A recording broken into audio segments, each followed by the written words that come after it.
Dans cette description du focusing, tu nous parles de ces images qui peuvent nous venir d'autres parties de nous, et ça aborde la question de ces autres parties intérieures comme des sous-personnalités qui pourraient être différentes sous-personnalités, un enfant intérieur peut-être. Ce sont des thèmes abordés là par la suite.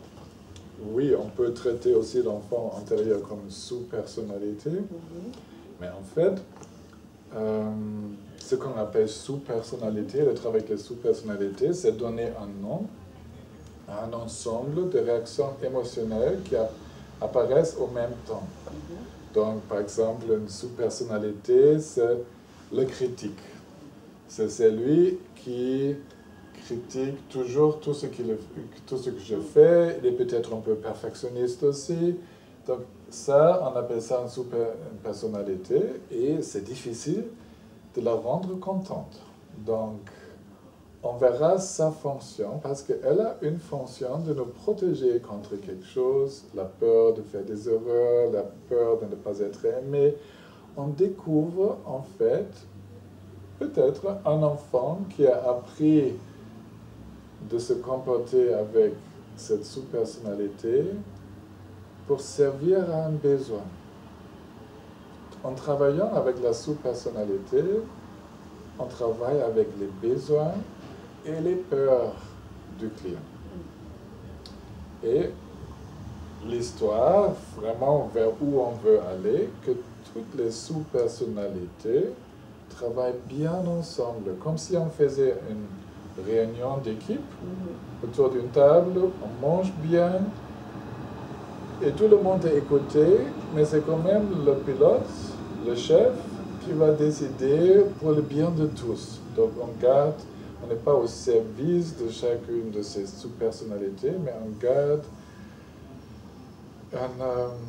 une attitude sage de compréhension pour la nécessité, à un moment donné, de chacune de ces sous-personnalités, mais on ne se laissera pas dominer par cela.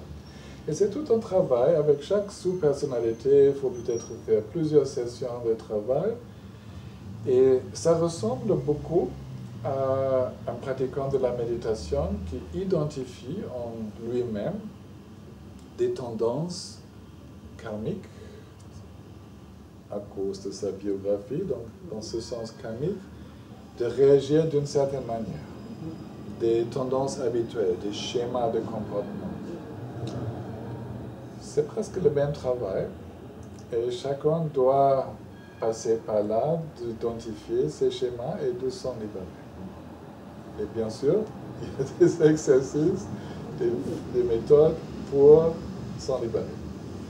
Donc le travail avec les sous-personnalités, le travail avec l'enfant intérieur, on en a parlé. Oui, on peut. Le travail peut-être aussi avec les imagos parentaux, avec les représentations parentales. Bien sûr, bien sûr. Je ne sais pas si nos spectateurs connaissent tous ces termes-là, mais en fait, les imagos parentales sont comme des voix qui nous habitent, des idées de comment on devrait être, des projections de ce qu'on a vécu à l'intérieur avec des personnes d'autorité, pas seulement les parents, mais qui se projettent sur d'autres qui l'on rencontre dans sa vie, dans les relations amoureuses, etc. Ça se répète tout le temps. Et si on ne travaille pas son enfant intérieur, si on ne travaille pas ces projections de relations difficiles ou des valeurs parentaux, on ne va pas vraiment pouvoir s'en libérer. Ça se répète encore et encore.